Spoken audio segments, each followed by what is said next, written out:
Should I start from the beginning, or these images are comfortable to you? Comfortable? So, see here. I told you that a cyclone needs 5 conditions. What are they? 27 degrees Celsius of temperature and a large sea surface, plus you need Coriolis force. Coriolis force. This Coriolis force in the northern hemisphere, anything which is moving, it will deflect towards right. This will be the direction. If it is moving in this direction, it will deflect towards the right. Air, wind, water, or flies, even aeroplanes, everything in the air, on everything on the water will move towards its right. Right? That cannot move in a straight line. Why? Because of the Earth's rotation. Next, third one, pre-existing weak low pressure. And the fourth one, anything that rises, it should diverge. Okay? Air that rises, it should diverge. And next, low wind shear. Okay? Wind shear is wind at the surface level and wind at the upper atmosphere level. They should move in the same direction rather than in opposite direction or irregular directions. Right? So this should be the conditions. Now, once these conditions are there, you will understand that the cyclone starts to rise itself. The evaporation of water, that is water vapor, it will start to rise up. As soon as it rises up, now once it touches to the tropopause, now this will start to diverge outward in every direction. Okay? This is diverging in every direction. Now this divergence, if you see, don't you think that some element of this divergence which is going out will also enter inward? Some air is also diverging inward. Right? Because divergence happens in every direction. Now this diverged air will start to sink down. Right? Now what do you call this sinking area? This is nothing but I. Right? You should not think that this is having a high pressure. This is literally having low pressure. Continuously there is rising air and there is sinking air. Okay? This is called I. I always have subsiding. Very good. I has subsiding warm air. And rest of the area, you will start to see the divergence and they will start to develop the clouds. Now these are called the band of clouds. Right? These clouds are band of clouds. Now they are thick cumulonimbus clouds on either sides because of the continuous evaporation that the wind system is having. Now these clouds, as soon as they reach to the coastal area, they will start to shed their water, and at times the rain also happens in the sea also. Okay? It also happens in the sea. Now imagine this is Bay of Bengal. Okay? Yesterday I told you, this is your Bay of Bengal and this is cyclone. And this cyclone is under the influence of? It is under the influence of easterlies. So because of this easterlies, such a small system which is there as easterly system, now this system, it is being pushed by the easterly winds and it will go and hit the coastlines of India. Now when it comes and hits the coastlines of India, the disasters it can bring in is, one of the major disasters is storm surge. Now what do you mean by storm surge? Oceanic water entering into the coastal areas because of the large scale or heavy winds that are there. Right? Now this is how the cyclone formation takes place. And then I also told you that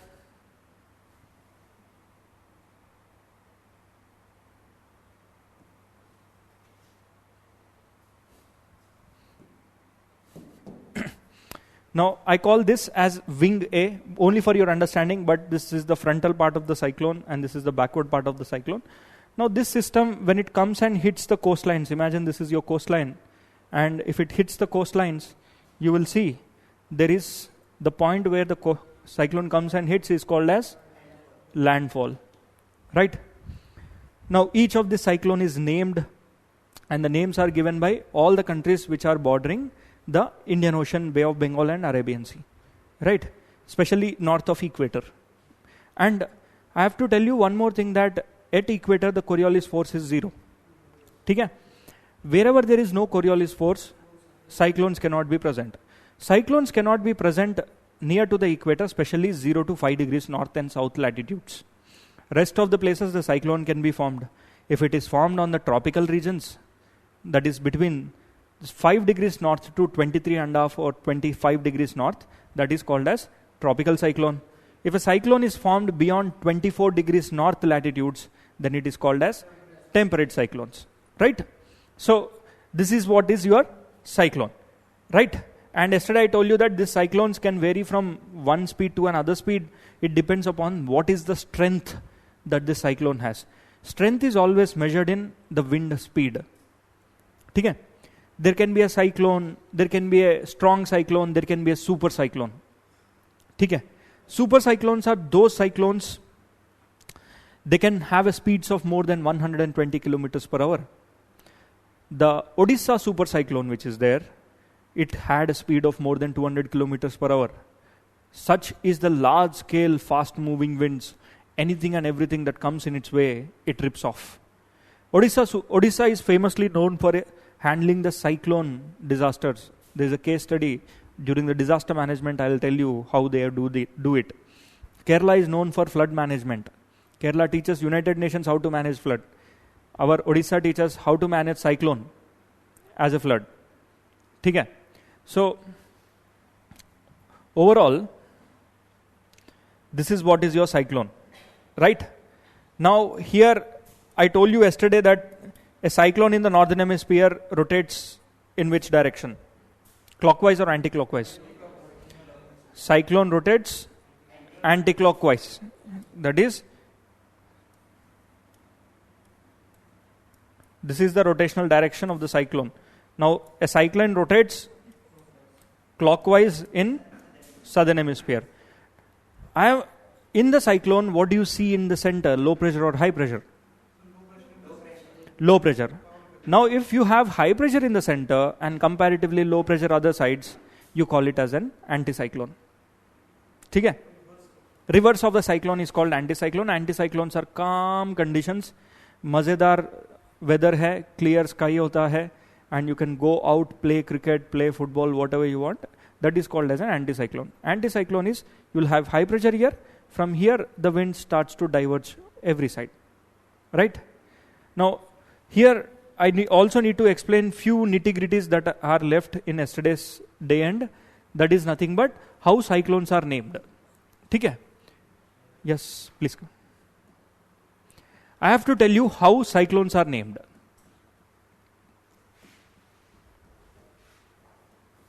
So, there's a cyclone which is currently there in the next to West Bengal. I think it is dissipated. It is gone already. Just give me a minute. So I told you this is how your cyclone looks. Right? It has an eye and eyeball and the wings also. Right? This is what you see in the NCRT. Is this the same diagram that I have drawn? The diagram that I have drawn is little exaggerated diagram to make it easy for you. This is how I have drawn the clouds.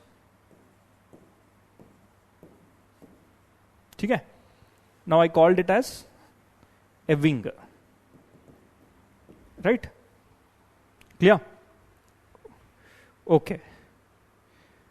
I'll show you an exaggerated diagram again. How does a cyclone looks from a cross-sectional view? Cross-sectional view means you are sitting on the beach and imagine there's a cyclone coming towards you. Literally, if you look through the various parameters, this is how a cyclone looks. This is the bands of the cyclone, where rain bands they are called. These are all cumulonimbus clouds. This is a cumulonimbus cloud, cumulonimbus cloud, cumulonimbus cloud. Now, this cyclone, it keeps on moving. It is not stationary. Sometimes, imagine if the cyclone is moving from east to west. Okay? This entire system. You are standing here. First you will experience less rainfall. Then आपको लगेगा after some time, यार here there is no rainfall. Then you step out. Then you wanted to go out to buy something, right?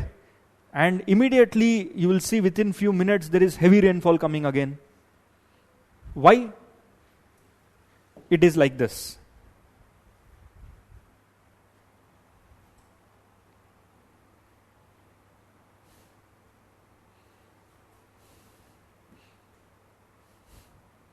See, imagine that this person is standing here or else here, right? First, this is the line of clouds the person has been hit with. After that, there is a gap between these two clouds, right? So, it will be lightly drizzling. Okay? You feel like a very good weather. Then you venture outward. Then afterwards, there is a big cloud that is there. It will come and hit you. Then afterwards, if there could be a very big cloud, imagine it's a very strong cloud, very, very low pressure system. At that point of time, what it does is, it sometimes can literally do such kind of activity that I've shown you yesterday. Bring in storm surges. ठीक है? देखो calm, शांति है. Actually, this video is not too lengthy. It is only 25 to 35 minutes of video, which is being clubbed. ठीक है? To make it easy for you. Literally 30-40 minutes of video. That's it. Now, why is that large scale water came into picture? It is because there is a strong current, or else there is a strong wind system that was present within this structure. So that wind structure came and hit the coastal area. It can happen within minutes. So that's why आप coastal area के आसपास है, or else you are near to the coastal area. It is always said, please do not venture out into the sea. They'll literally, what do they do is, in villages and all, if you go to southern parts of India, because most of the coastal areas are southern parts of India, there is a person who comes with a dandora. Dandora is, they have, what do we call in Hindi? Dole kind of. So they beat it and they walk through the streets telling that cyclone ka alert hai, आंधी का alert है, cyclone का alert है, please do not venture in their local languages, radios, televisions. They start to tell that अगले 3 दिन तक fishermans please don't go into the sea, coastal people please go out. It is because it can, this kind of situations can be seen within minutes. We are lucky that India में इतना ज़्यादा नहीं है, ठीक है? Because our Indian landmass is comparatively little higher. But you go to Europe and all. If suppose, if there is any climate change and 2 meters of sea rises, Europe is gone. Europe is the first nations, they will be the one first submerged. Because average height of India, if you look into it, is more. Right? Now, these are some things that you need to know. Now, coming back to how the cyclones are named. Today, you have a cyclone in the West Bengal. It is almost dissipated. Now, this cyclone is named by one of the country. How are these names given? See, I told you that those countries which are next to Arabian Sea and Bay of Bengal.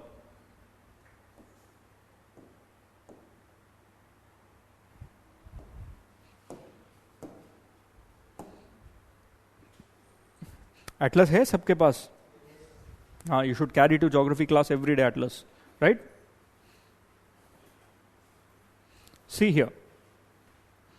And I told you that those cyclones which are formed in the Bay of Bengal will come and hit the coastlines of India, and those cyclones which are formed in the Arabian Sea, where do they go? They go and hit on this side. Right? If it is formed too close to India, sometimes it can go like this also. Right?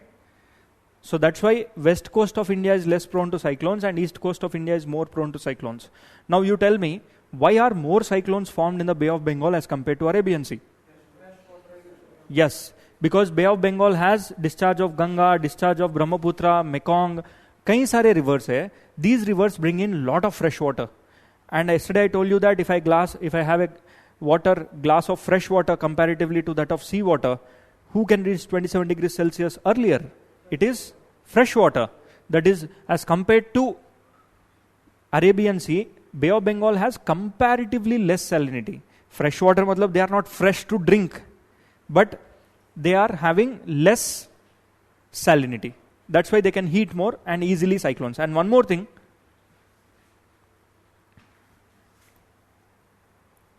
come here.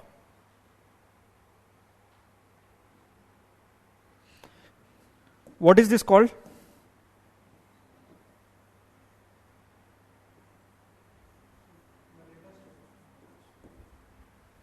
This is Malacca Strait. Say it loud.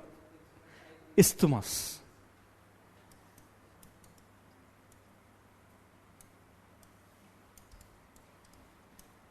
This is called Isthmus of Kra. Okay? Isthmus means, isthmus connects two large bodies. 1, 2. These are two large bodies of landmass. Okay? Now, isthmus is a place where the width of the land is very less. Now, what is a strait? What is a strait? See here, look at this small area. This is a passage through which it connects one, Bay of Bengal with that of the South China Sea.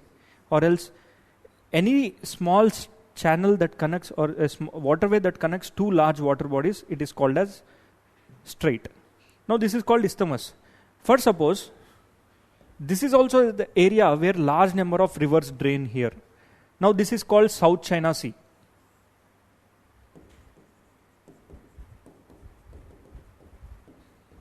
Okay? In South China Sea, cyclones are also formed. And these cyclones, sometimes a cyclone which is formed here, it will cross over. And I told you, cyclones can be stronger only and only, especially tropical cyclones I am talking, they can be stronger only and only when they are on water. Why are they stronger and they get strengthier every time when they are in water? Why?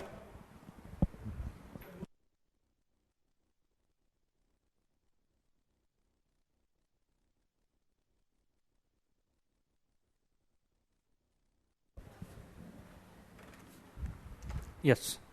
So, only and only it is, until and unless it is in water, it is stronger, because the evaporation is the key for the strength of that cyclone. Right? It can easily cross this 15 to 16 kilometers of landmass. The width is only 15 to 16 kilometers. This is called Isthmus of Kra. Now, because of that, a cyclone which is formed in Bay of Bengal, a cyclone which is formed in South China Sea, can cross over and come to the Bay of Bengal, and again it can get intensified. That means, why do you see the east coast of India receiving more cyclones every year? It is because the cyclones that are formed in the South China Sea also have the potential to come and cross over the Isthmus of Kra, enter into the Bay of Bengal, and then intensify again. हाँ, वो कभी कभार strength, cyclone का strength बन जाता है. ठीक है? So that's why. Second wing is comparatively more destructive. Yes.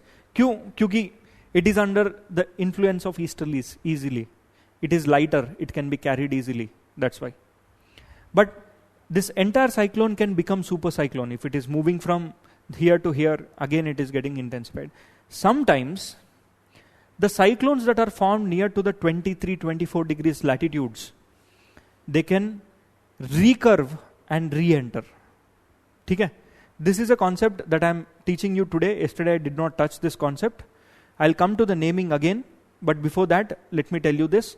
Suppose, imagine there is a cyclone, this is formed near to Tropic of Cancer. Okay? You already know what kind of winds are present between Tropic of Cancer to 5 degrees north? Easterlies. Now these winds are present, right? This is how the easterlies are there.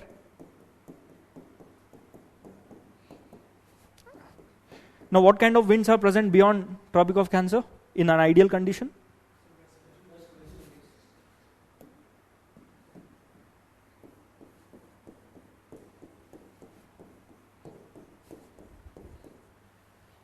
Right? अब कई बार cyclone this cyclone, while it is moving towards west under the influence of easterlies, while it is moving in this direction, it can recurve. Its Coriolis force is towards the right, right? So if I zoom in little more, can you look into this Bangladesh?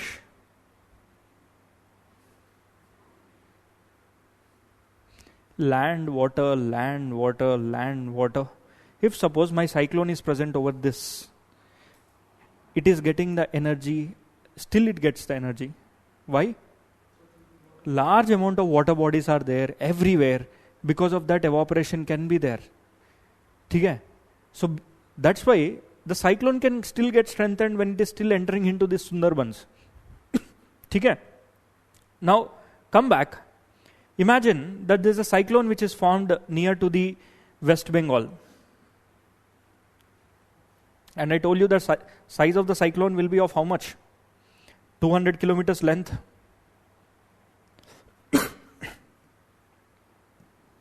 Look here.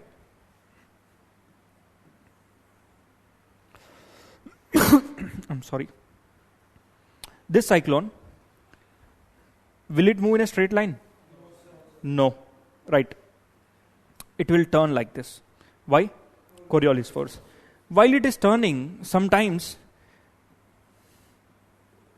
it might enter into this area also. Okay? Now what will be the direction of the cyclone?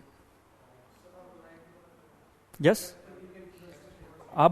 This is under the influence of westerlies. Right? This cyclone is here. Will the cyclone move in this direction? Will it move in this direction? It tries to move in that direction, but again Coriolis force comes into picture because it is turning towards right. Coriolis force here it is towards right. So this cyclone will again come here. It has lost some energy here, but the cyclone came back again re-intensifies. Okay? This is called as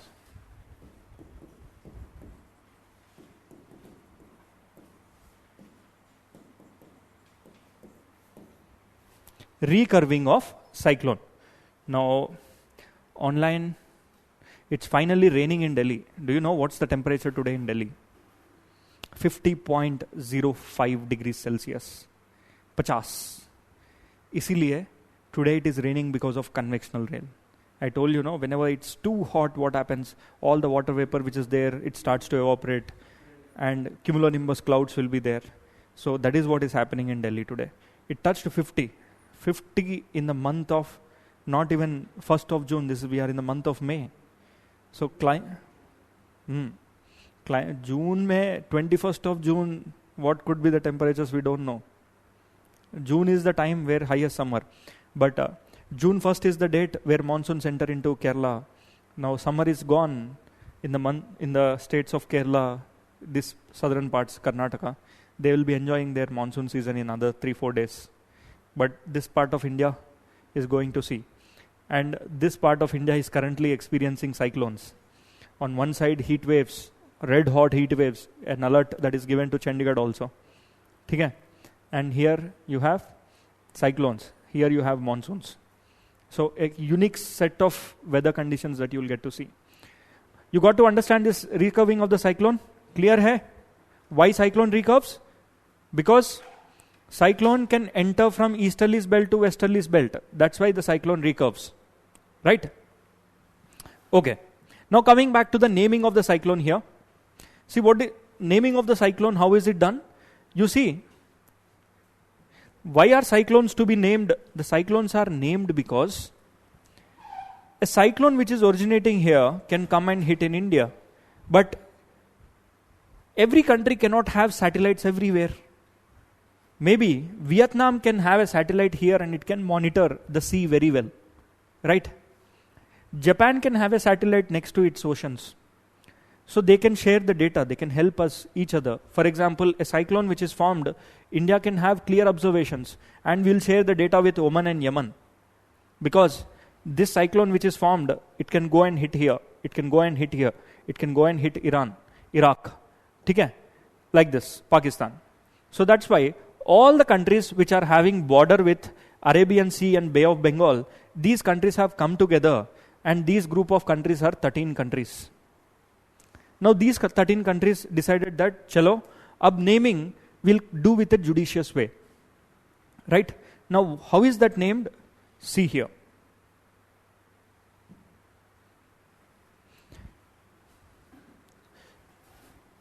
There are 13 countries: Bangladesh, India, Iran, Maldives, Myanmar, Oman, Pakistan, Qatar, Saudi Arabia. That is nothing but easy to remember. It is all the Gulf countries also. Okay? This is these countries: Saudi Arabia, Qatar, okay? Bahrain, Oman, Yemen. These countries, bordering countries, plus the Iran, and then India, Bangladesh countries, right? Simple. So these countries, they came together and they decided that the naming will be done like this. Each country will give 13 names. Okay? Now a column will be done like this, and if India is giving the name, we'll fill that names in this 13 columns. Okay? India gave Gati, Tej, Marasu, Aag, Vyom, Jar, ऐसे अलग अलग names. Now we don't give god, goddess names. We don't give religious names. We'll give normal names. These are some norms. ठीक है? आराम से ले लो photo. ठीक है? Now we'll give different set of names. But that should not have any religious connotations. That should not have any instigations. I mean, the name should not hurt any other sentiments like that. Now these names are given to the chairman, whosoever is the chairperson. Sometimes Indian Meteorological Department is the chair holding in this particular 13 countries. Likewise, for example, today we got the first cyclone. The first cyclone name will be Nisarga. Okay? Just this is an old names I got. First cyclone name will be Nisarga. And then the next cyclone name will not be given by Bangladesh, but it will be by India. Like that, third cyclone name, Nivara. ऐसे, after 13 cyclones again, Biprajoy, Bangladesh will give the name. So this list is already given, and if you find any kind of depressions or cyclones, we'll name that. Now who decides what should be the name? It is nothing but the chairing committee. We have a committee of 13 members, that is Indian Ocean Meteorological countries. So these countries, whosoever is the chairperson, will decide this cyclone name is this, right? From these names. Now why do we have to name cyclone? So that data sharing. Because no two cyclones are same. Every cyclone is different. So that's why if we have a data, we can have a record online that when this cyclone came, these are the steps taken. The intensity is this much. When that cyclone came, these are the steps that we have taken. For example, you are in Odisha, you are in Visakhapatnam, you are in Chennai, right? So a cyclone by the name Hudud came here, and it has damaged at a speed of 200 kilometers per hour. Disasters are state specific. She has handled well because she is the district magistrate of the Odisha bordering district, right? Now she'll list out all the protocols. These are the steps that are taken, all the way from what are the materials that they have used, what are the equipments that you have used, and how many men and mobilizations you have done, how have you taken the help of the first responders, that is fishermen, like that. So speeds and the intensity of cyclones will help us to understand, if suppose this is the strength of the cyclone, then these are the steps to be taken. Now the learnings will be easy. That's the reason why it is easy for us to, should be named, cyclone should be named, and these cyclones naming will help in understanding and managing the disaster management of that disaster. Right? Kya? 169? Nah. Names you need not remember. Koi names. But these things you need to remember, which I am going to show it on the screen. Names you need not remember, cyclone names and all. Right? Maybe ekad remember karo. Like Remal cyclone is there. What you can do is Biprajoy, Remal. While writing an answer, you can write as an example the large scale devastations of the Hudud cyclone. You can write. Right? Like that reference you can take, but need not remember all of them. Now come back here. Cyclones can be called with different names also. Names in the sense, In Japan, they are called typhoons, and in India, they are called tropical cyclones. Willy Willies in Australia, ठीक है, WILLY, Willy Willy in Australia, and hurricanes in USA, west and east coast. Right? Typhoons here, hurricanes there, Willy Willies here. These are the names of the cyclones in different locations. Right?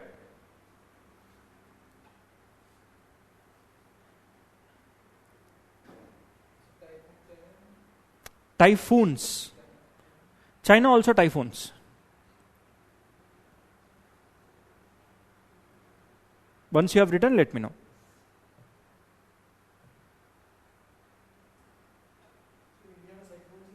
India में cyclones ही कहते हैं.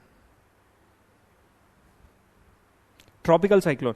Now all this we are, yes? Chakra? In India? Local name it could have been. But India में कई local names होता है. Right? So you need not know all of these things. This is...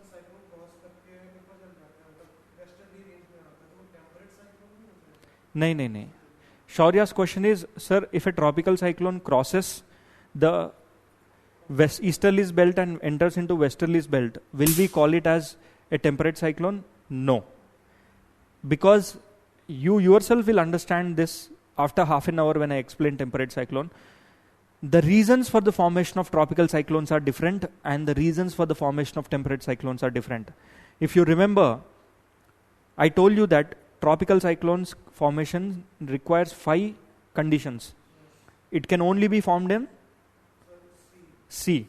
But temperate cyclones land पे भी बनता है, sea पे भी बनता है. ठीक है? और लंबे समय तक रहता है वो. 15 दिन, 10 दिन, 12 दिन. This is 2-3 days max. Cyclone impact can be there little later, but temperate cyclones can be there for 1 week, 10 days, 15 days. Okay. And one more thing, I am going to introduce a new word to you, that is ITCZ. ठीक है? Intertropical Convergent Zone. What is this intertropical convergent zone? Anyone in the class?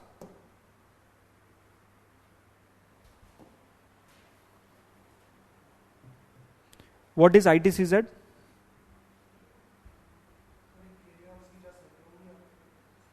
No. ITCZ zone, wherever the ITCZ zone is there, the cyclones can form there.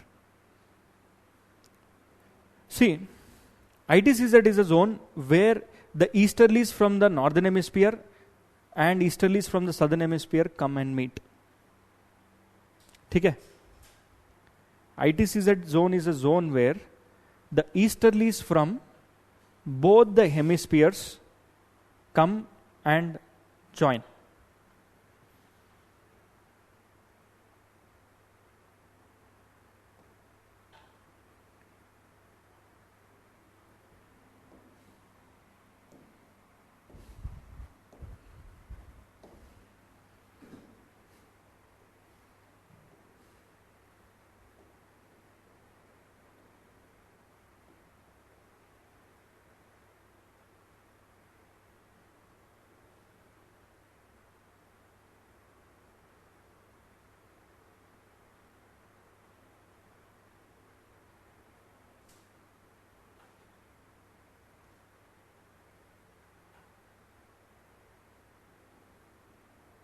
Just a minute.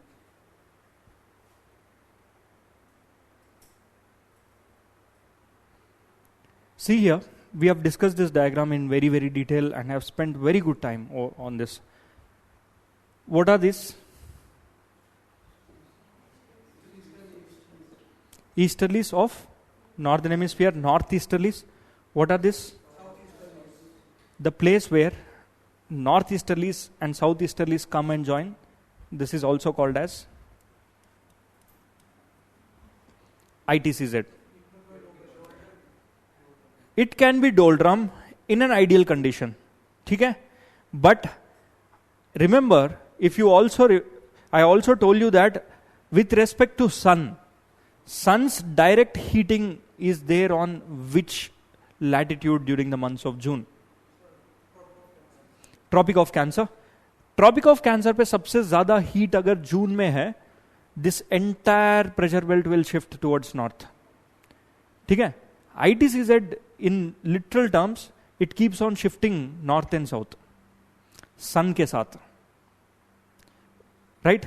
ITCZ during the months of December, where it will be? Tropic of Capricorn. Yes. You remember the sun movements that I've taught in the beginning, day 1, right? Apparent movement of the sun. ITCZ also moves along with the apparent movement of the sun. Remember that? Okay.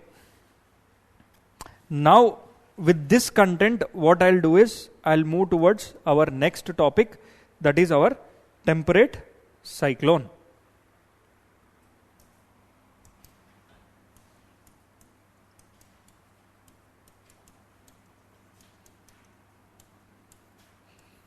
देखो, temperate cyclone समझने के लिए you need not require any previous understanding except for one knowledge, that is Coriolis force in the northern hemisphere. Remember only this. Even if you do not know what is high pressure, what is low pressure, it doesn't matter. This is very easy to understand, but NCERTs have written it in a very complicated way. See, only one thing you need to understand here, that is, if anything which is moving in the northern hemisphere from any direction, the deflection is towards right. This is called Coriolis force deflection. Northern hemisphere it will be right, and in the southern hemisphere it is towards left.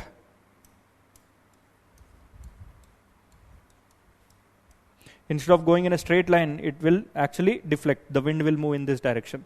Aeroplane will also move in this direction. Right? ये तो clear है? Now, temperate cyclones. First, temperate cyclone समझने के लिए आपको कुछ basic समझना होगा. Now, what are these? Number one, you need to know what is an air mass. Second one, what are fronts? And in this, you need to know what is a cold front, what is a warm front, what is a stationary front, and what is an occluded front. ठीक है? This air mass is nothing but a packet of air. ठीक है? The packet of air can be as small as the size of this glass. The air in this glass is now a packet. Now imagine, for a temperate cyclone to be formed, it needs air masses. Now what is an air mass? Yes?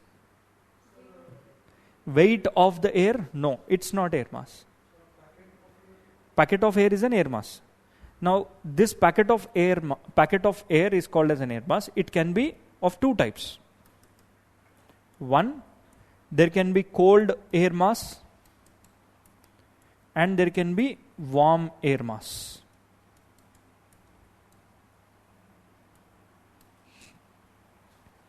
And these air masses can have source regions. ठीक है? Air mass cannot form everywhere. It can form only in the source regions. So, third one, you need to know the source regions. Now, these source regions can be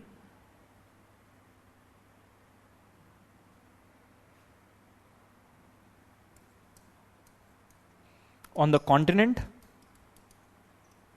or on the ocean, which is, we call it as maritime. ठीक है? Now, this continent can be either in the tropical region or in the temperate region. Right? Do you agree? And this maritime air mass can be, again, an ocean in the tropical region, an ocean that is present in the temperate region.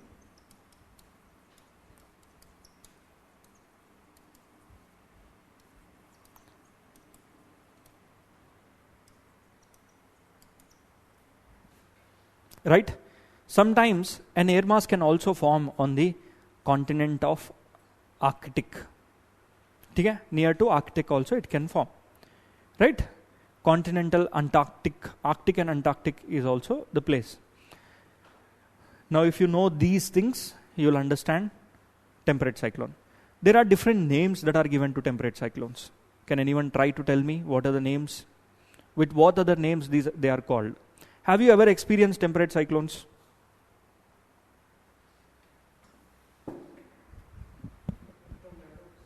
Tornado, no. Tornado is not a temperate cyclone. Have you ever experienced a temperate cyclone? नहीं. सर्दी की मौसम में बारिश. Winters, have you ever experienced rainfall? What are they called? Western disturbances. Have you ever heard of the term called western disturbances?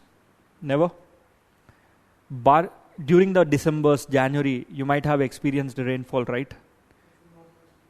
That is not northeast monsoon, beta. Northeast monsoon in India is found only in the northeastern regions and in Tamil Nadu. Okay? Northeast monsoons will not come to Punjab. The rainfall that is coming to Punjab is actually coming in the winters from this western disturbances. The other name for temperate cyclones is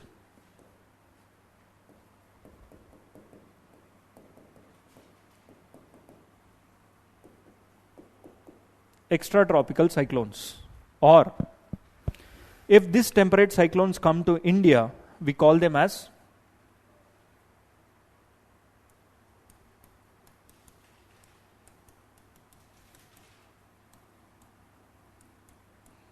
western disturbances. Yes, they are called western disturbances. Winter rainfalls are good or bad?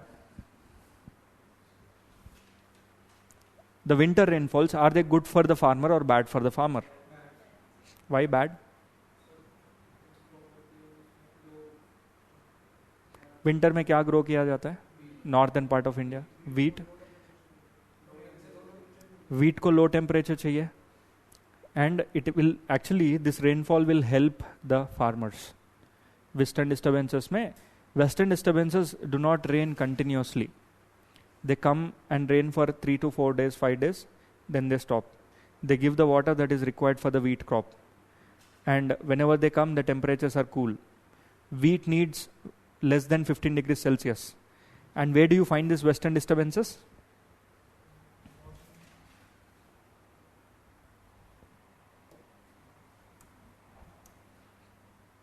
In the Indian context, I am telling.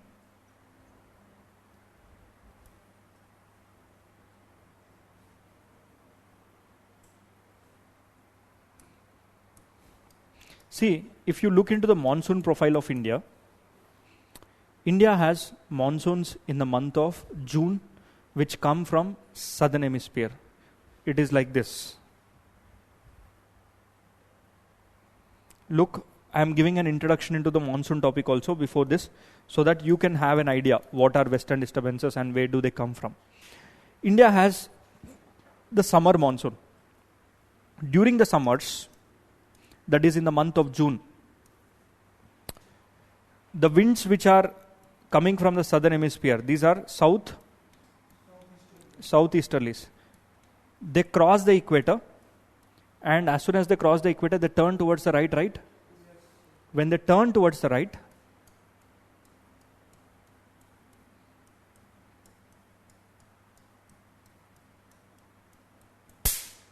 this is one monsoon. In which time period? June.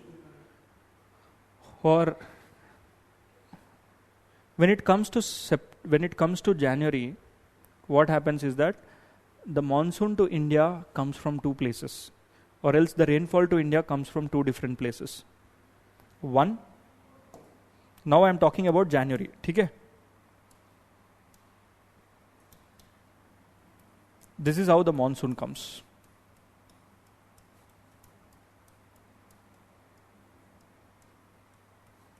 These are the places the monsoon will be giving rainfall. This is northeast monsoon during the months of January. ठीक है? Next, But to Punjab, these northeast monsoons are not given. They do not come. There is another set of rainfall that comes in the form of air masses. This air masses. Now these air masses which are there, actually you have westerlies here. Okay? They bring rainfall like this. Jet stream का भी role होता है, but I don't want to complicate the topic. We'll discuss little later. Monsoon में in detail I'll do it tomorrow. Okay? Tomorrow's class is all about monsoons. I'll discuss in very, very detail. Right? Now just understand that the rainfall that is coming to India during the months of January, December, sometimes March tak, to the northwestern part of India only. This western disturbances, they do not come and rain in the southern part of India. They only rain in the northwestern part of India. Right? These western disturbances are also called as temperate cyclones. देखो एक चीज clear है ना, where are easterlies found and where are westerlies found? Yes? Where? Confidence से बताना. Where are easterlies found naturally?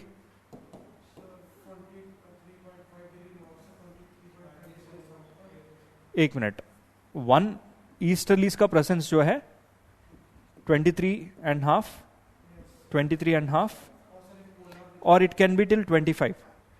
And here 66 and 66. These are easterlies. 66, 90, 66, 90. That means here you have easterlies. क्योंकि ध्यान से याद रखो, if you are not able to remember this, then you will not able to understand any other aspects. Right? You have easterlies. These are your easterlies. Now what do you have here? These are westerlies. Westerlies. Westerlies are present in which latitudes or which regions of the globe? Temperate. Now what are this temperate can be broadly be divided into cold temperate and warm temperate. Cold temperate means near to the polar region, 45 degrees and above, 45 to 66. 32, that is 25 to 45 is warm temperate. ये तो clear है ना? Okay, very good. Now come back to understand what exactly is.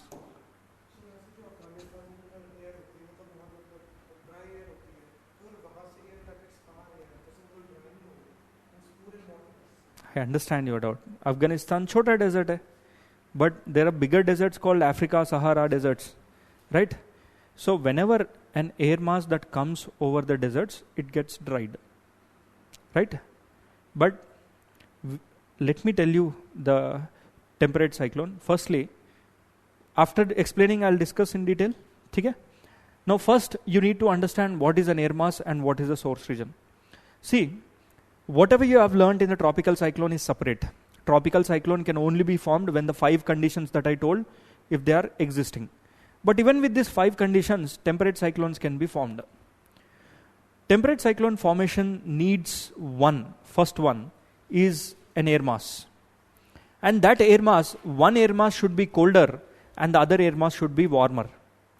When a warm air mass and a cold air mass, they come and interact with each other, there are some processes that are taking place. That processes are taken in stages, and that will lead to the temperate cyclone. Right? So before that, first I'll show you how exactly an air mass looks. This is an air mass. ठीक है? Pictographical representation है. This is cold air mass and this is warm air mass.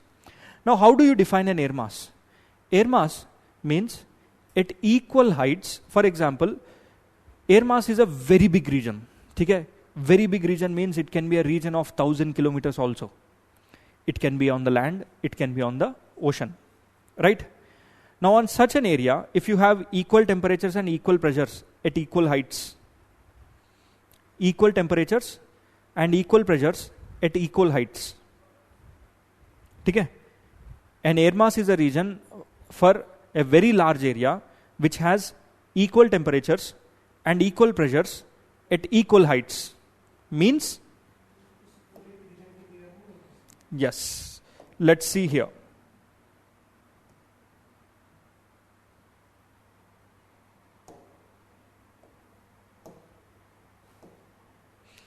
Look at this part of the area. Now, whatever we are going to learn, we are going to learn with respect to temperate areas only. ठीक है?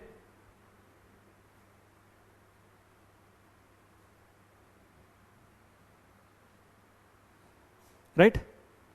Imagine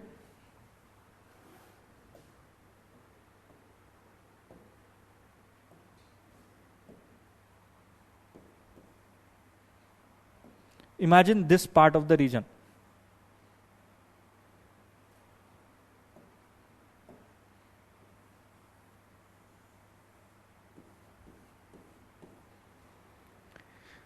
At the ground level, the temperature might be 20 degrees Celsius and the pressure is equal at equal heights.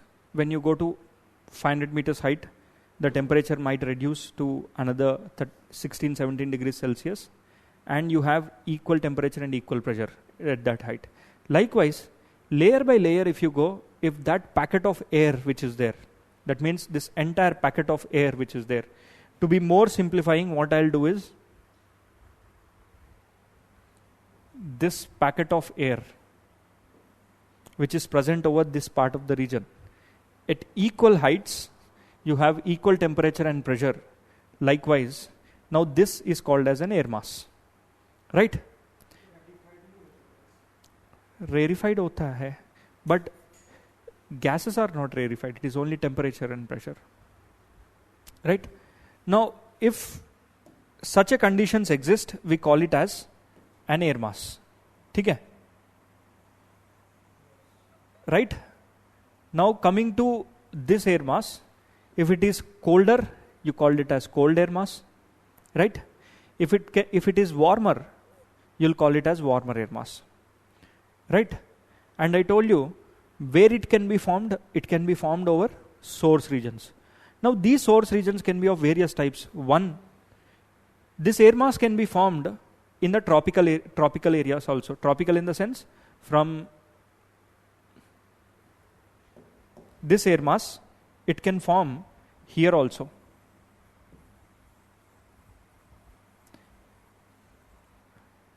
What is the position here? This is a tropical region and is continent, right? Am I right? This is a tropical region and it is formed on the continent. Can I call it as this air mass? Can I call this as continental tropical? It is represented like this, right? If suppose I have water and in the tropical regions itself on the ocean, if it is formed, an air mass is formed, I'll call it as maritime tropical, like this.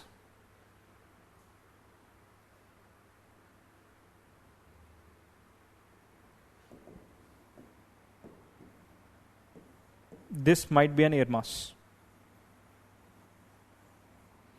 I'll call it as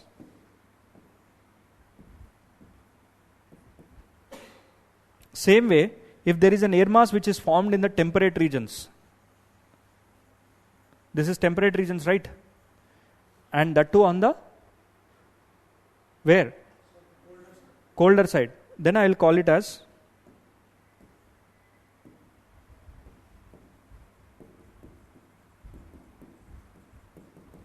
maritime temperate. ठीक है? Or else, as no, if I am giving the connotations, it will be MT only. So geographers ने बोला, instead of maritime temperate, I will be calling it as maritime polar. ठीक है? Connotations are same. So to make this little more easier, what geographers have done is, naming should be easy. So what they have done, they named it as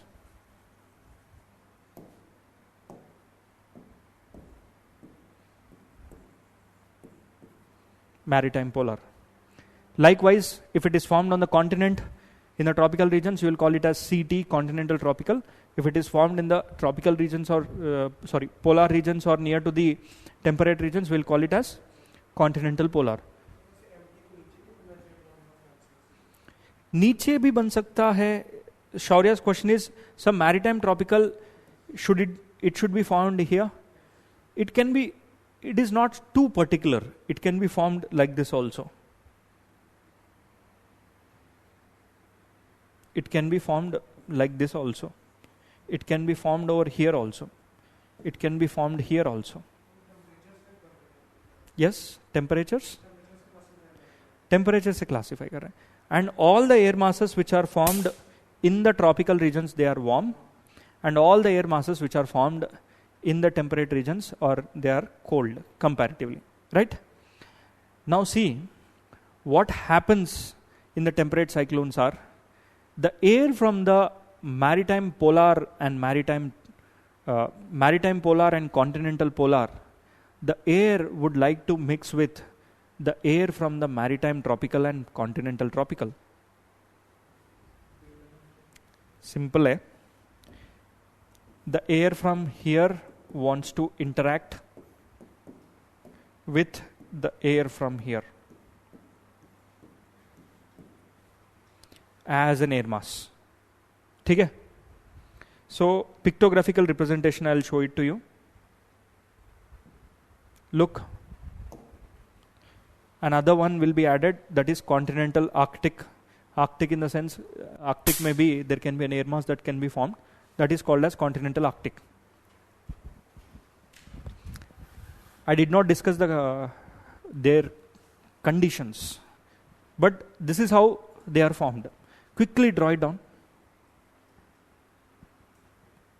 You need not draw the entire globe, just show that this maritime tropical and continental tropical, maritime polar, continental polar.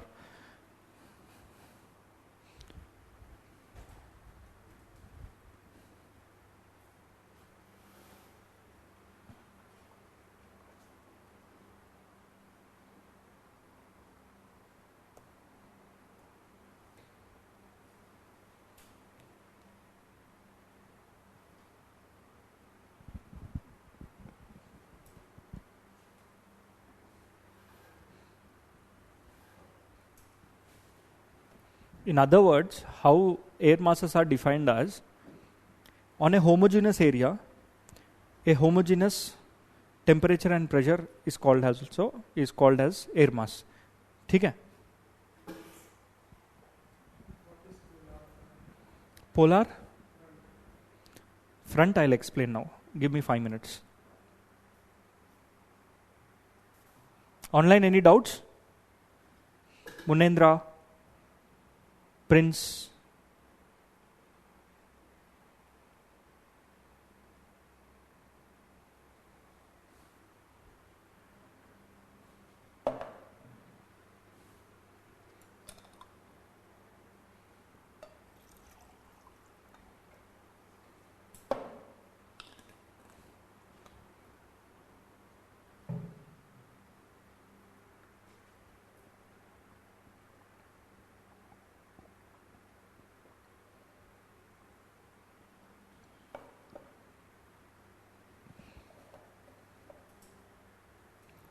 Done? You want the definition for air mass? Write down. When an air remains over a homogeneous, when an air remains on an homogeneous area for a sufficiently longer period, when an air remains over a homogeneous area for sufficiently longer period, it acquires the characteristics of that area.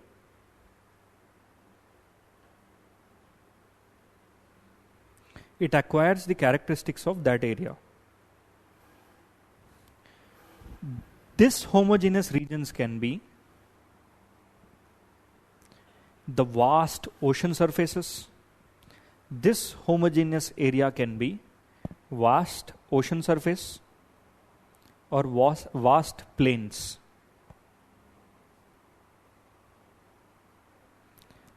The air with distinctive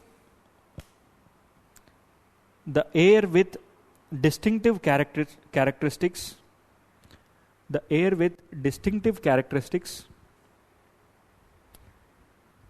in terms of temperature, pressure, and humidity is called an air mass. Is called an air mass.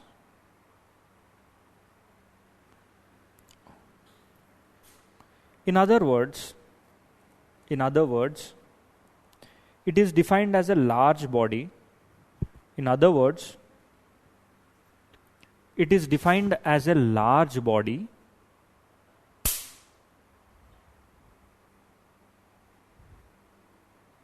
having little horizontal variation, in temperature and moisture.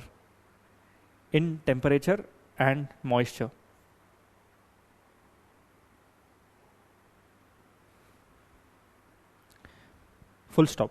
The homogeneous regions where air masses form.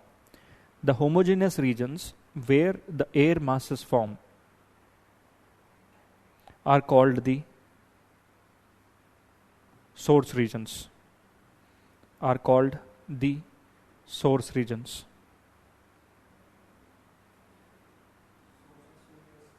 Source regions are called the source regions.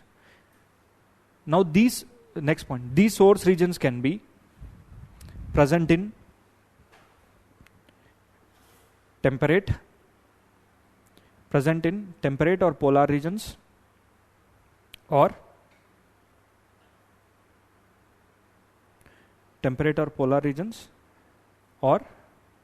tropical regions.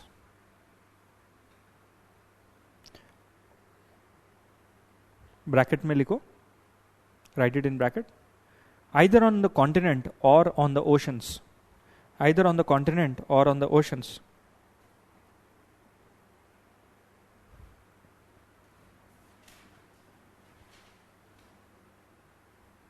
Next point. The air masses are classified on the source regions.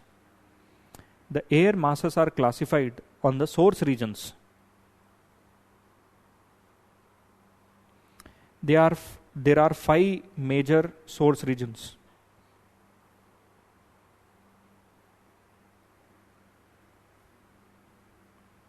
First one, warm tropical and subtropical oceans.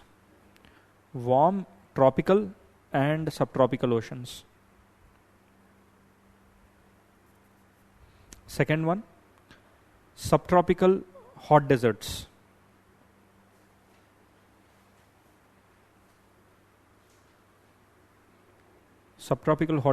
Third one, the relatively cold high latitude oceans.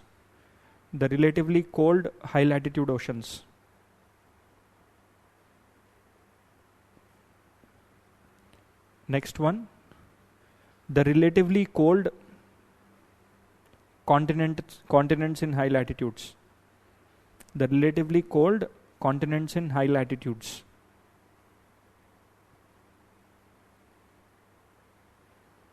Last one, the permanently frozen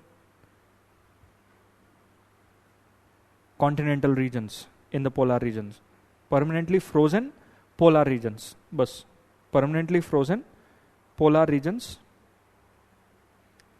Bracket में लिखो, Arctic and Antarctic.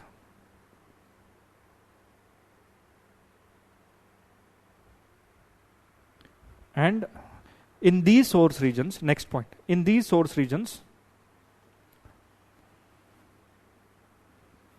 the following air masses can be found. Ab this one. Okay? You can take down this one. You need not draw the diagram if you draw it very well, or else maritime polar, maritime tropical, continental arctic, continental polar, continental arctic.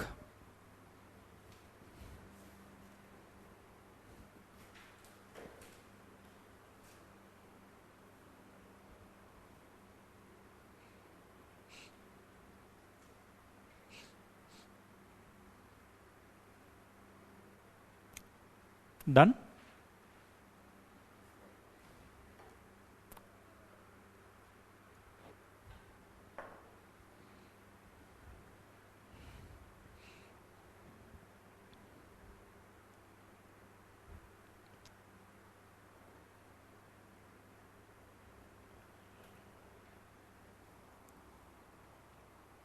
Clear है sir.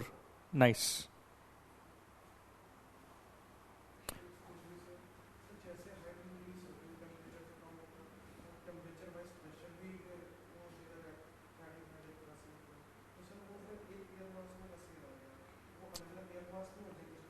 No.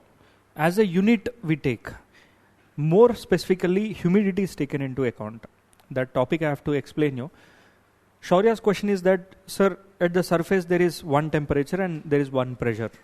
Okay? And as you go a little higher, another temperature and another pressure. But here we are thinking in terms of humidity. This entire packet when you take, and you take another packet of air, these two packets should have same humidity. Okay? Or else this entire packet of air at equal heights you need to have equal humidity. That is what is called as an air mass. It's just a packet of air which is having similar kind of characteristics that are given by the ground. Right? Now whatever you said is right. Can it be rarefied? Okay? That is little advanced concept I wanted to explain maybe after 10 to 15 to 12 days. That is baroclinical, barotropical. Okay? These topics I'll explain later. But now, please just remember it as a fact that an air mass is a region which is having homogeneous temperature, homogeneous humidity. These characteristics are given by who? By the land or by the water on which the air is present. Right? That is it. We'll not go into little more detail because that's an optional topic which you have asked me. If you are into optional, I would have explained layer by layer. That's it. Here for GS, this is quite sufficient. So, from broadly, if you look into, this is how the air masses are formed. Can you see here? This is an ocean region. Yes. This is, look at the names also. Continental polar, right? This is also continental polar. Now what is this?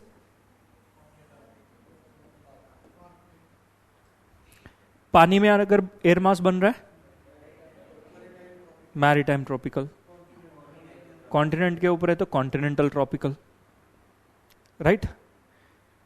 Same way. Yes. Maritime equatorial. ठीक है? In the maritime equatorial special conditions में बनता है.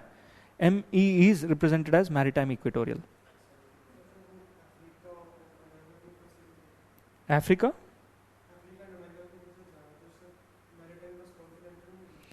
This can also be written as continental equatorial, but see, this connotations are given for our reference. ठीक है?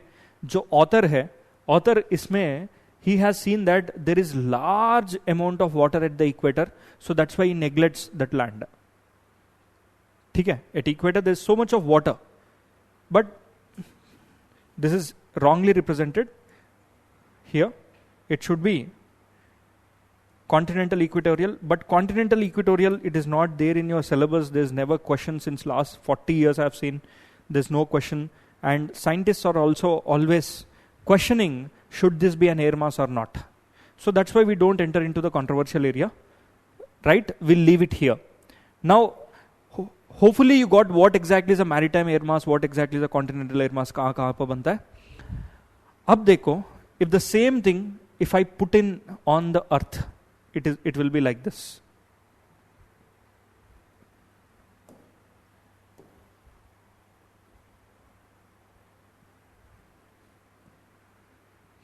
So what are these cyclones called as? Primary circulations or secondary circulations? When primary fails, only secondary circulations comes into picture, right? So imagine this is a maritime, sorry, continental tropical, and this is a maritime. Again, you have a continent. Again, you have continental, polar. Are they under the influence of easterlies or westerlies? They are under the influence of westerlies. That means, you see, these are the latitudes. A few minutes before I told you that here the westerlies are present all throughout the year.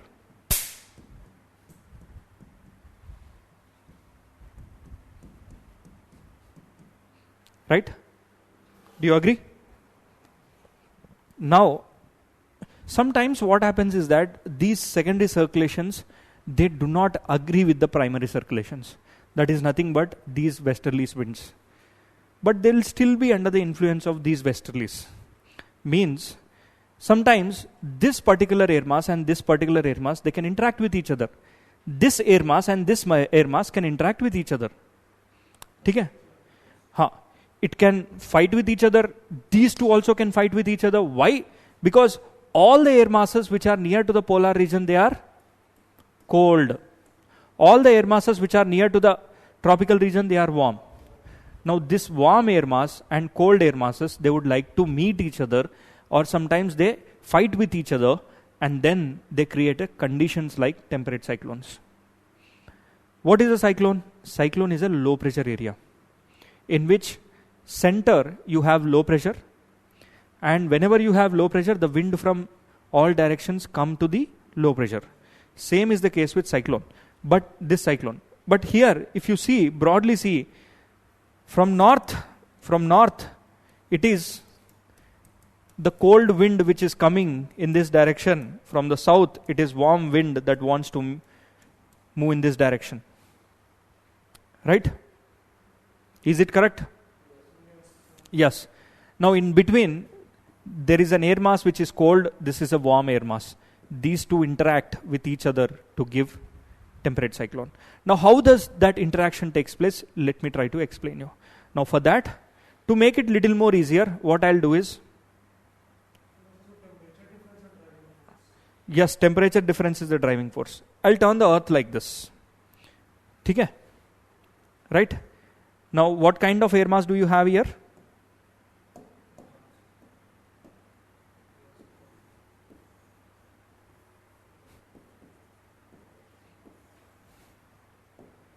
Here comparatively warm, right? In some books the diagrams will be written like this, but in some books the diagrams will be like this.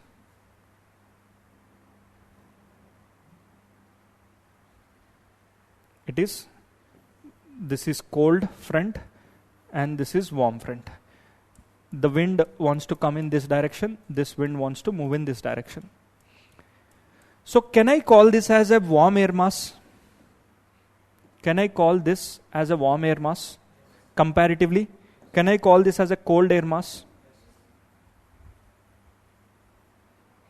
Now see, there are some characteristics which have been assigned to the cold air mass, and there are some characteristics that are assigned to the warm air mass. Cold air mass always moves faster. Warm air mass always moves slower. Why? Why does the cold air mass moves faster and warm air mass moves slower? Warm air mass में moisture है, so that's why it is denser. Valid argument or valid point. Apart from that, warm air mass, we don't know whether it has moisture or not, but definitely it has more potential to hold moisture. Okay?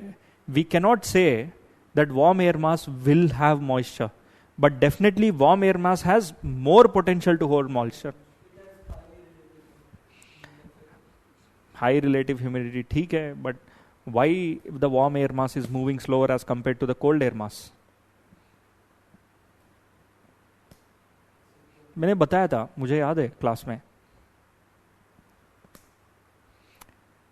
Who is trying to fight against the gravity and who is trying to go along with the gravity? Will the warm air try to rise or tries to sink? Warm air always tries to rise, right? When it is trying to rise, is it not moving against the gravity?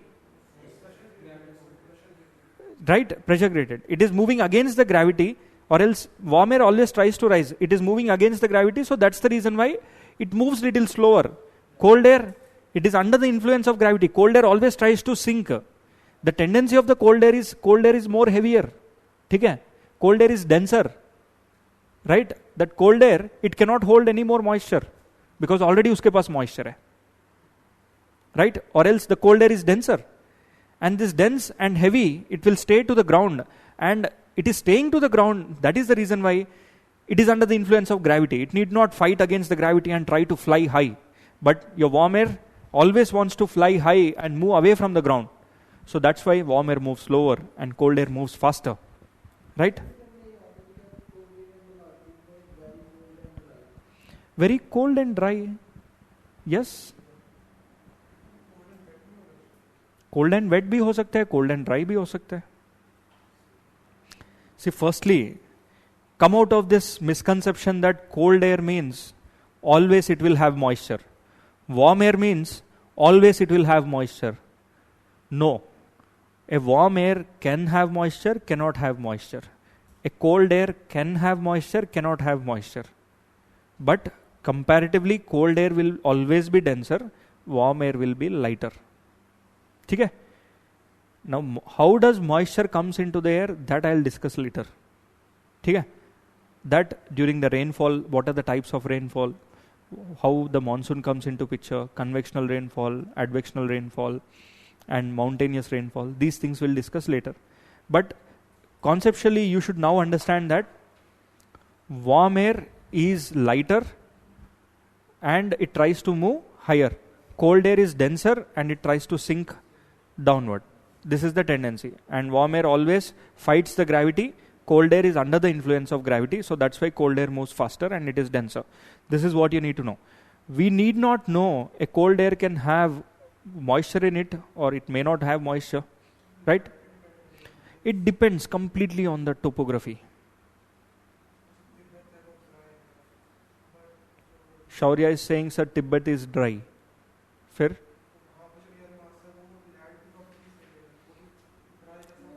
Yes, if there is an air mass that is formed near to the Mongolian desert, will it not be cold? Cold hoga and dry hoga. And if there is an air mass near to the Great Lakes, Niagara Falls, cold bhi hoga, moisture bhi hoga. It purely depends on topography. यहाँ तक clear है? Now I am going to introduce the concept of fronts. ठीक है? See,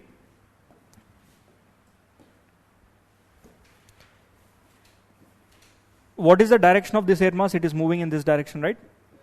Right? And this is moving in this direction. This is called the front.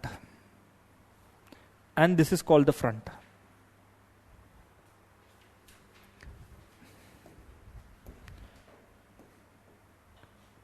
The yellow color is the front for the warm air mass and blue color is the front, the black color is the front for the cold air mass. Now if I am making a statement, the cold air mass is behind the cold front. Is it right? The cold air mass is behind the cold front. This is cold front, the air mass is behind. The warm air mass is behind the warm front. Yes? You are clear with this? And this is true at all times. This is true at all times. Right? Now, the representations of these fronts are like this. I told you there are 4 different fronts. Cold front, warm front, stationary front, occluded front. Now, how is a cold front represented? It is like this.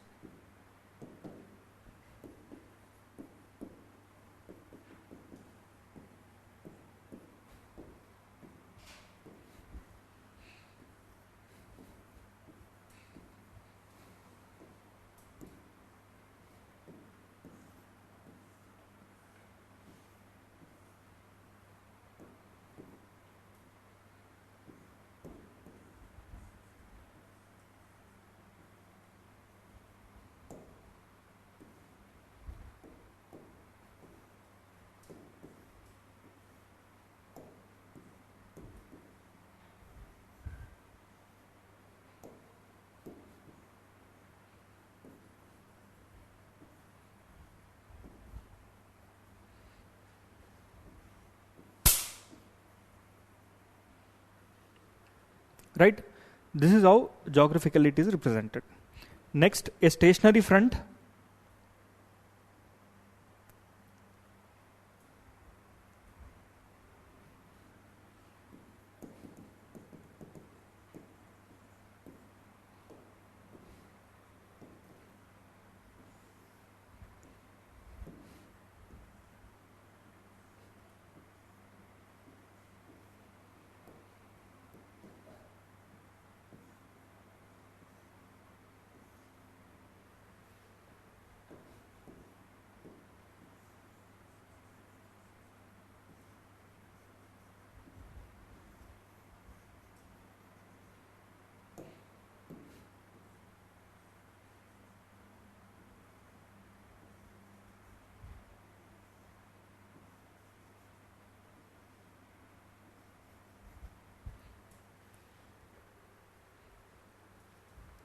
This is how a stationary front is represented. मतलब this is a line. On either sides, this is how it is represented. ठीक है? Clear? Now, how is an occluded front represented?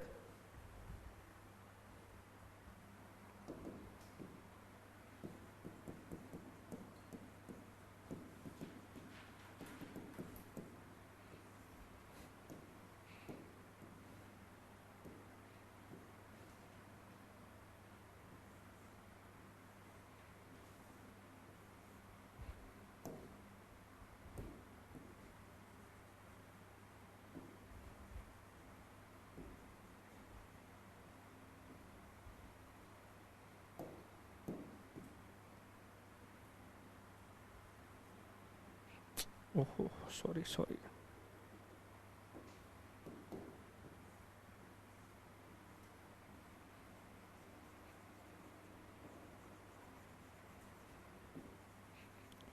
Always the warm front has not so sharpened edges.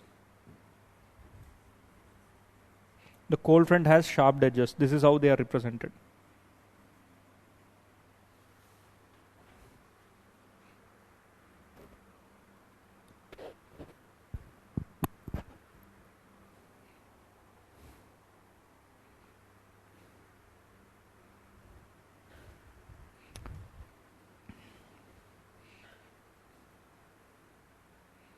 Pressure is more on equator.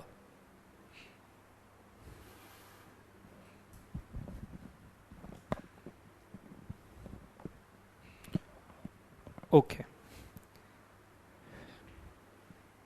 Can I ask you a question? Done, everyone?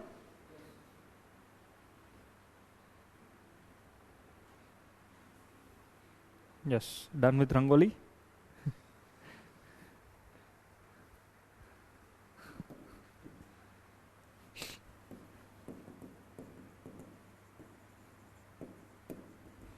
Stationary front. I have drawn the stationary front as like this, right?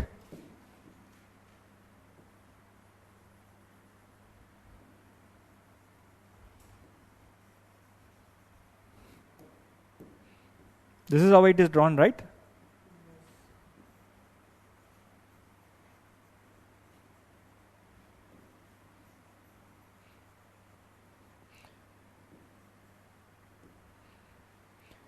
So now you tell me, where is my cold air mass and where is my warm air mass? I'll tell you, this is A, this is B. At A, where do you have cold air mass?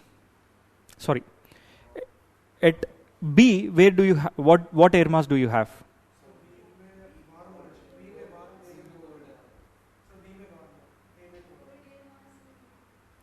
Cold air mass is A. Why? ऐसे आ रहे, चलो मैं ऐसे कर देता हूं.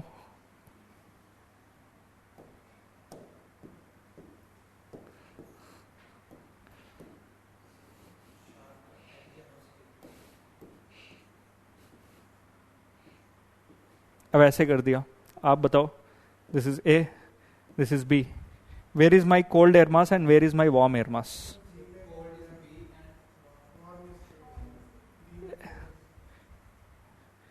Everyone agrees to Shaurya, and your good name? Sohani. So everyone agrees to her. She's saying that at A, what kind of air mass do you have? Warm. At B, what air mass? Why?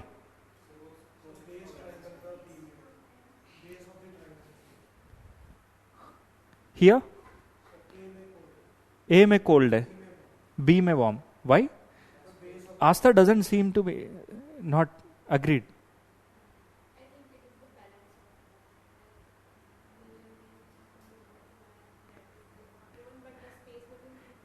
I have dictated something. Just go through it, or else I have said it. Anirudh, yes? आपका answer क्या? Sir, now A is cold, B is cold. Munendra says B is cold. A and B I have written here.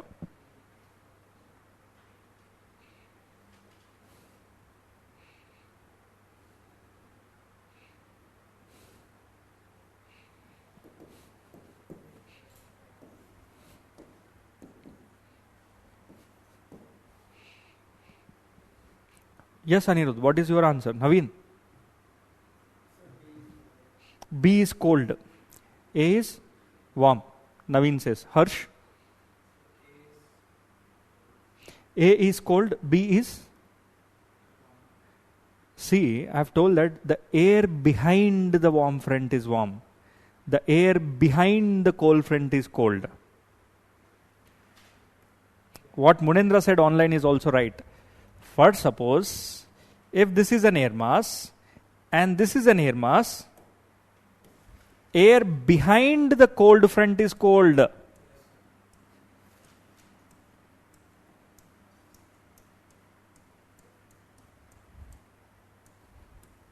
Right? Air behind the warm front is warm.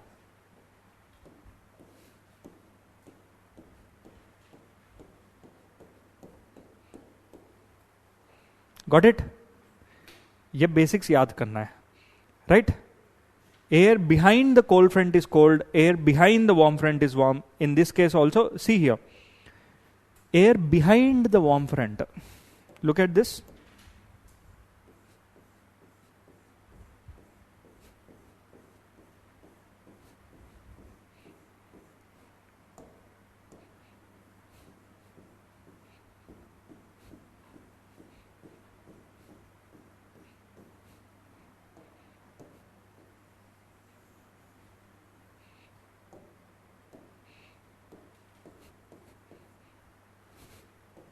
समझ में आया अभी? So, characteristics is always you should remember very clearly.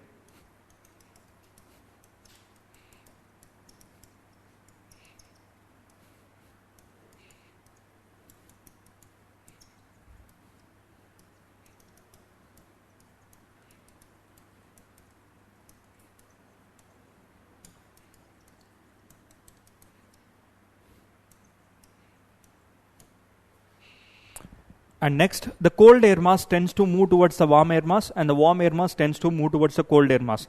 They can move from north to south, and the south to north. It can move like this, or else they can move in opposite directions.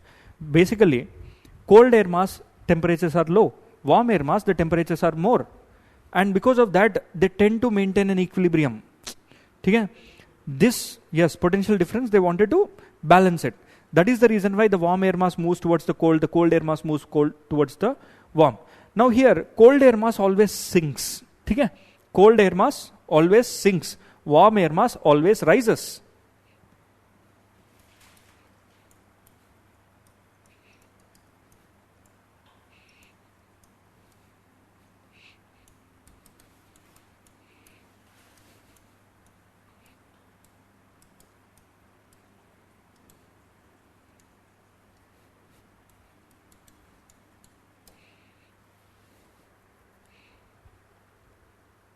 Right? Cold air mass always sinks and warm air mass always rises. Next.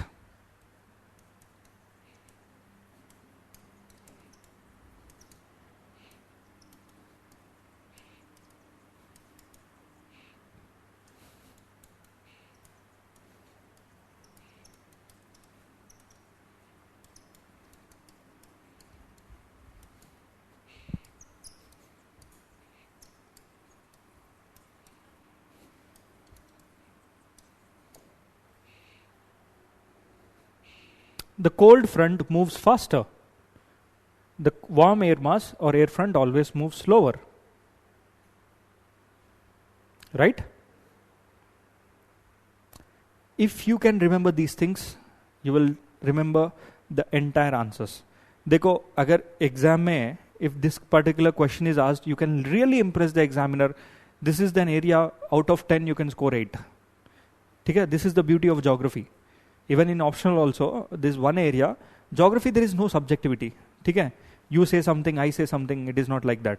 But in many other subjects which are subjective in nature, you always have ambiguity. ठीक है? Maybe if there are 4 women sitting in this class and 6 men sitting in this class, I can say that this is men dominated. Maybe another person who can come into the class and see that, yeah, there are only 4 women and 6 men.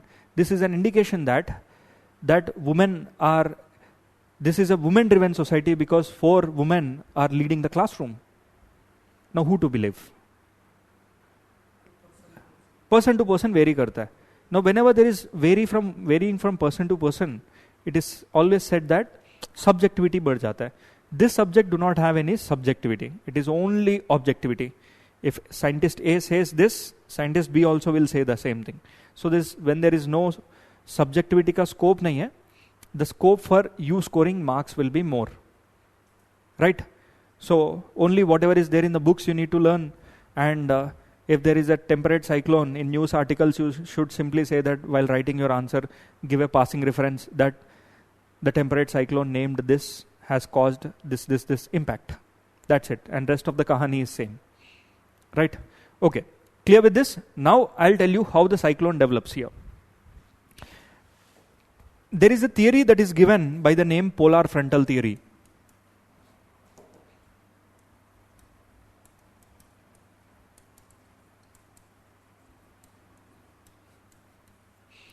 This polar frontal theory tries to explain how the temperate cyclone forms, and this is called as frontogenesis. ठीक है? Frontogenesis. Polar frontal theory is also called as frontogenesis theory.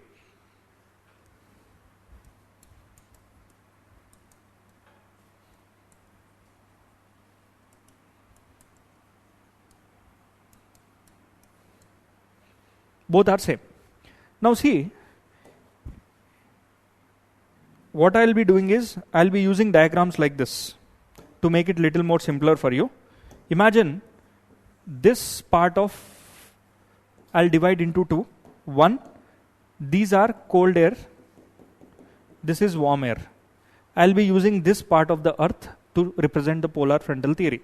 So for that, what I'll do is, in the initial stages, imagine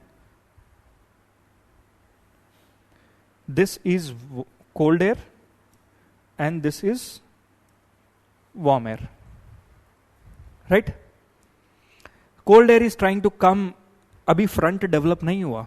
ठीक है? As soon as the front develop means the air mass became a unit, one single unit.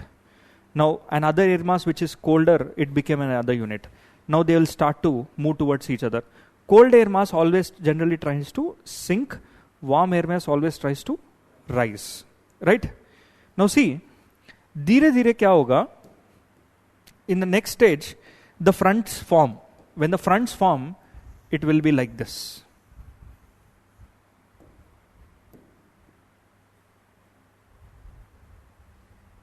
So this is cold air. Cold air advances fast, or advances fast means if I am using the word advances fast, it moves fast. Right? What does that indicate?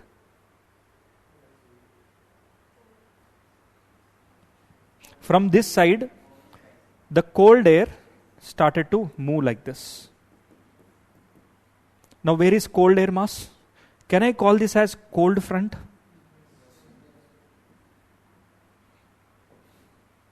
And here is your warm air.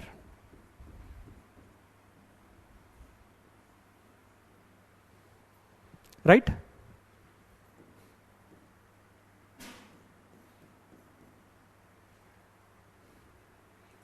Now, wait, textbooks mein the diagrams are drawn like this. So see here. to make it little more easier for you, now I'll be drawing the whatever is drawn in the textbook. It is like this. This is cold air, right?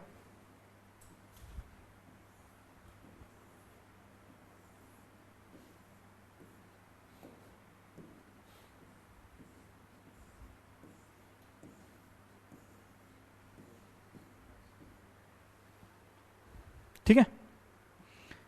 So, if this is how the textbook diagrams are drawn. अब आप बताओ, the cold air moves faster, the warm air moves slower. Can I exaggerate this diagram like this?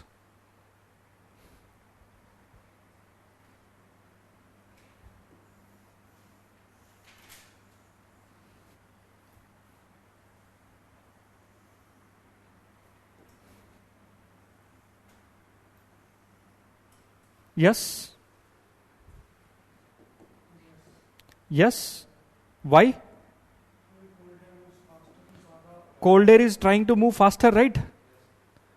This cold air is moving faster, right? So, can I draw it like this?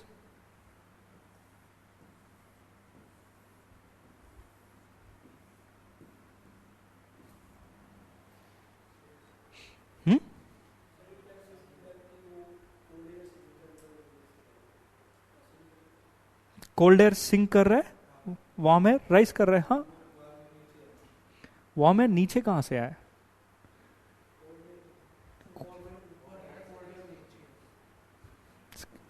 I am correct only, no?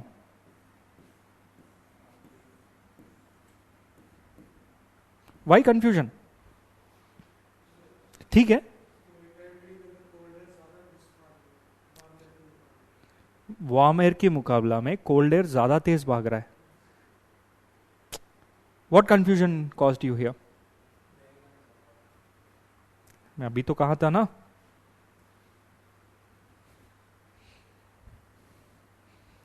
this diagram, how I have derived this diagram, I hope everyone got this diagram. अर्थ है, ये मान के चलो I have taken this part of the earth, ठीक है? On this part of the earth I divided the earth into two parts, ठीक है?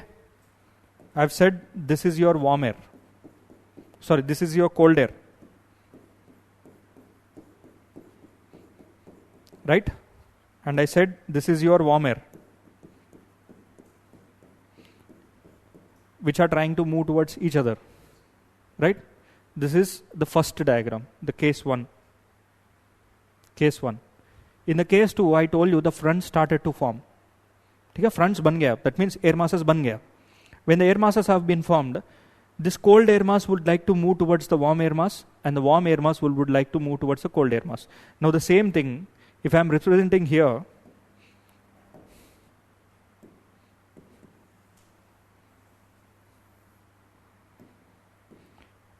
I am just exaggerated this diagram that the cold air which is there, it started to advance like this,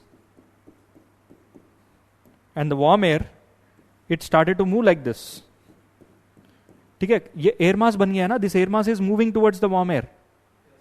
ठीक है, who moves faster? If the cold air is moving faster, can I not draw it like this? In the next, after 4-5 days, what happens is that this cold air will reach here, right? Now where is the cold front? This is your cold front, no? Right? Where is your warm front? Warm front धीरे धीरे चलता है. So can I say that after few days, the warm front will be here? It has advanced, right? Now this is your warm front. That means this is your warm front, right? कुछ time के बाद क्या होगा?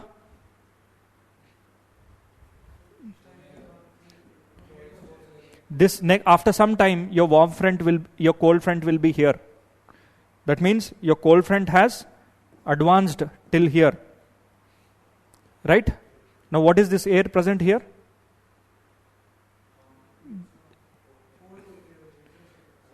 Here it should be warm, but after few days, you will see your cold front will be here.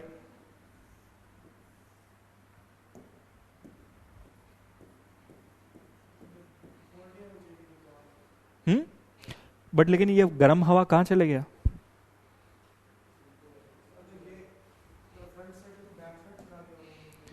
Where did the warm air go?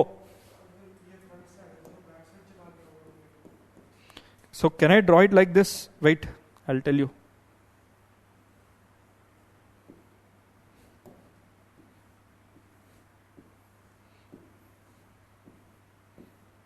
This is all cold.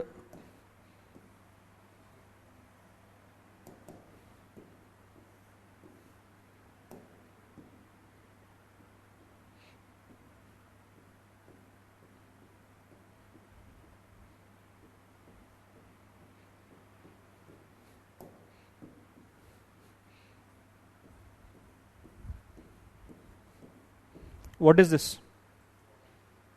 This is warm air. This is cold air. This is warm cold front. And this is warm front. But earlier there used to be so much of warm air. Where did that warm air go? Yes?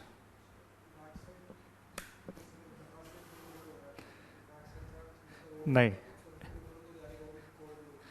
See, basically ये जो गर्म हवा है ना यहां पर है.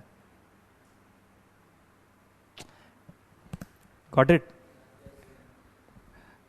The warm air is getting uplifted. Simply imagine this is cold air, this is warm air.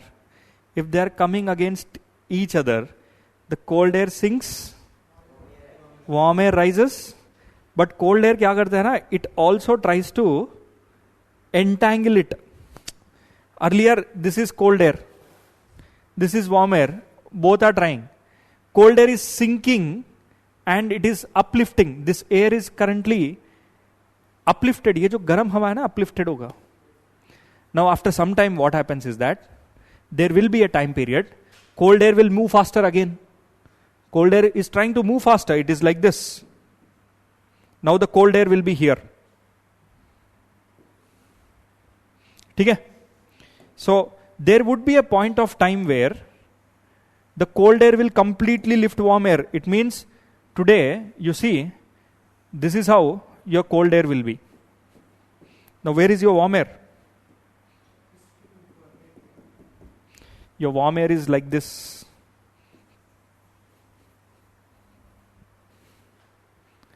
Uplifted, हवा में.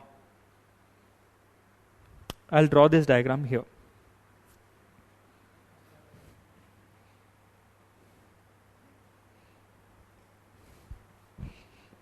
I hope till here you are clear with this. Now in the next stage, what happens is that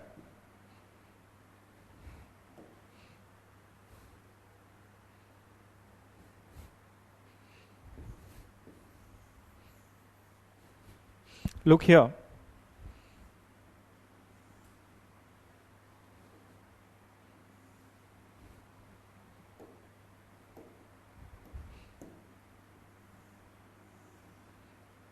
ठीक है? This cold front advanced and warm front अभी भी उधर ही है क्योंकि warm front moves slower. So this is your warm front and this is your cold front.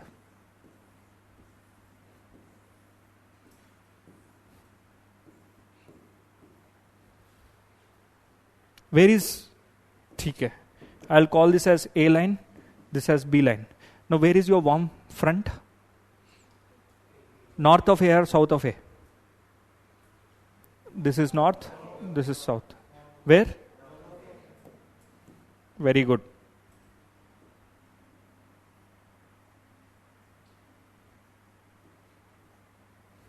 Right? Now where is cold front?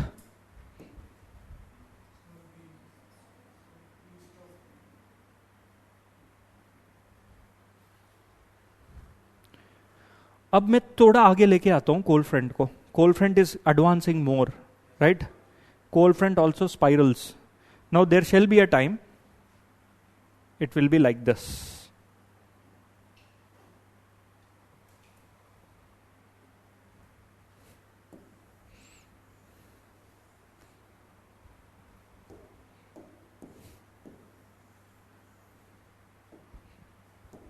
Watch this very clearly.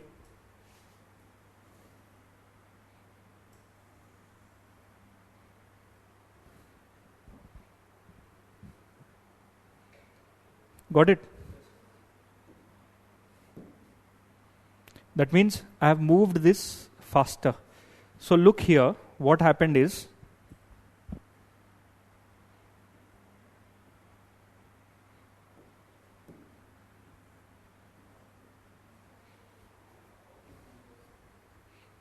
now what kind of air do you have here? Here? This entire area is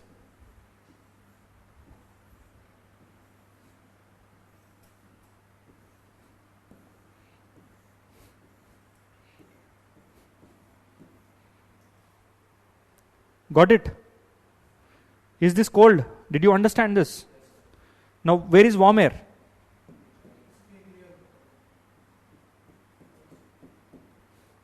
Where did this warm air go? Your warm air is here.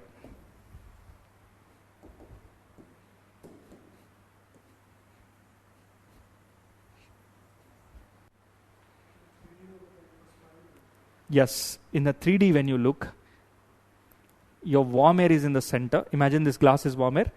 Charo taraf cold air hai. Warm air means, is it having high temperature and low pressure? Warm air always has high temperatures and low pressure. That means, is this diagram, can I say that in the center there is low pressure? Can I call this as high pressure? High pressure? Every other place it is high pressure? In other words, can I draw it like this? This is low pressure region. The wind from high pressure regions will start to move in every direction.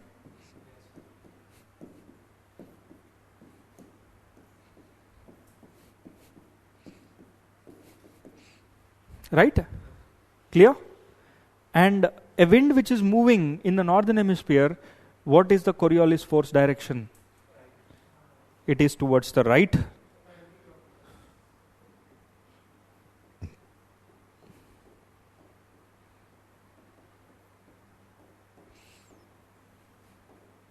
Which direction is the cyclone rotating? Anti-clockwise. It is moving opposite to the clock. Clock moves like this, tick, tick, tick, tick. But it is moving. So this is nothing but a cyclone which is present in the temperate regions, but which is formed with different characteristics and different conditions. So temperate cyclone is always represented with occluded front. Look here. We have started from a phase like this. This diagram we have started, right?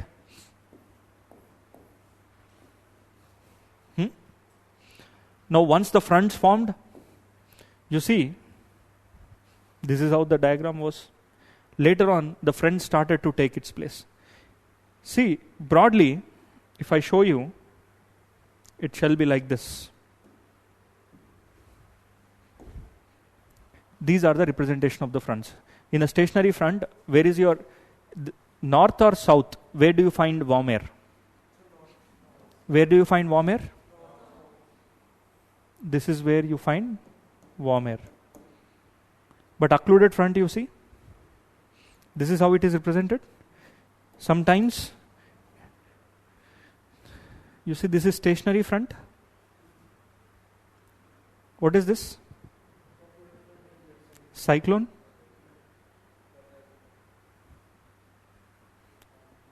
समझ में है? If I draw the same diagram like this, just try to remember this diagram. Can I draw it like this?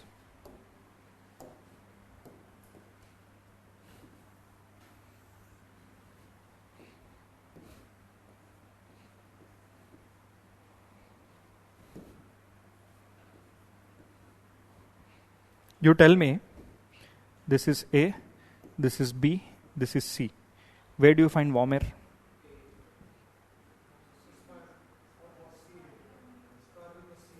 Yes? C is warm air? Very good. C is warm air. This is warm air. And look here.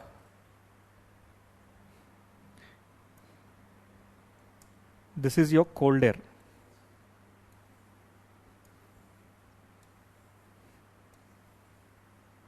Now, where is your warm air?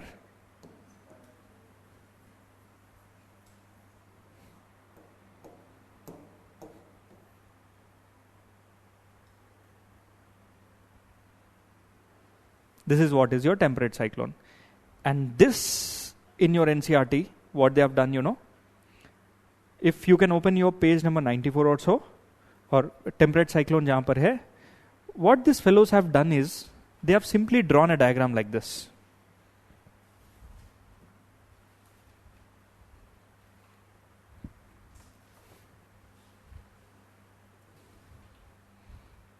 See,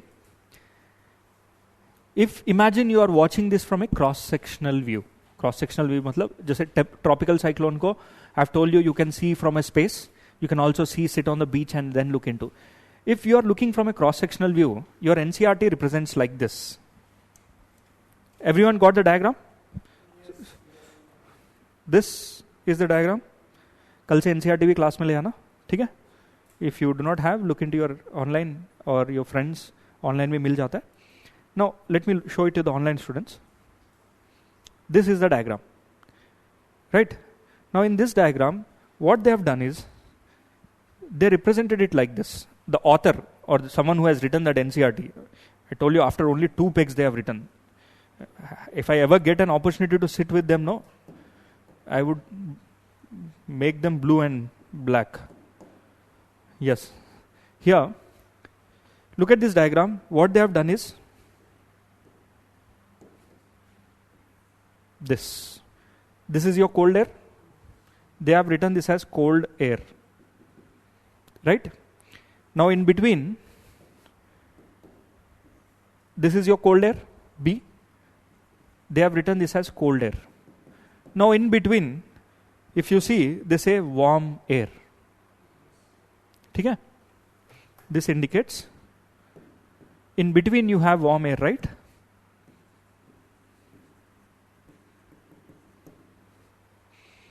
This is the diagram.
I hope now you are audible online.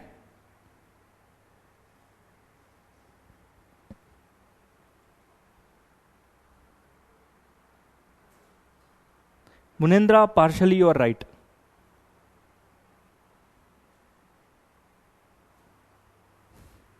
Okay.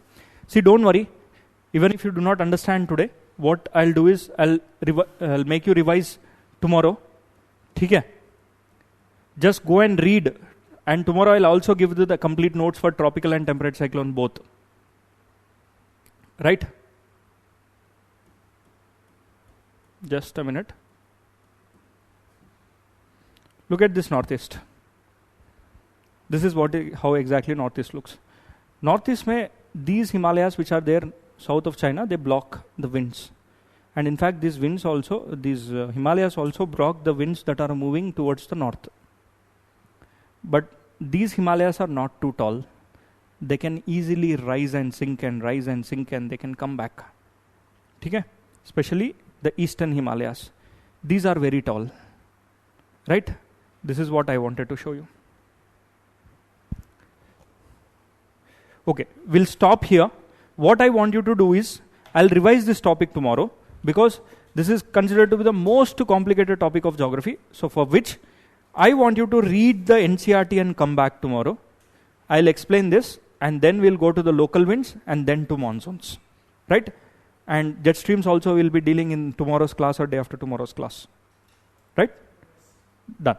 And for those of you who are new here, what you can do is you can ask the access of the classroom, attend 2 classes of last 2 classes, previous 2 classes. Thank you online. Tomorrow we'll meet.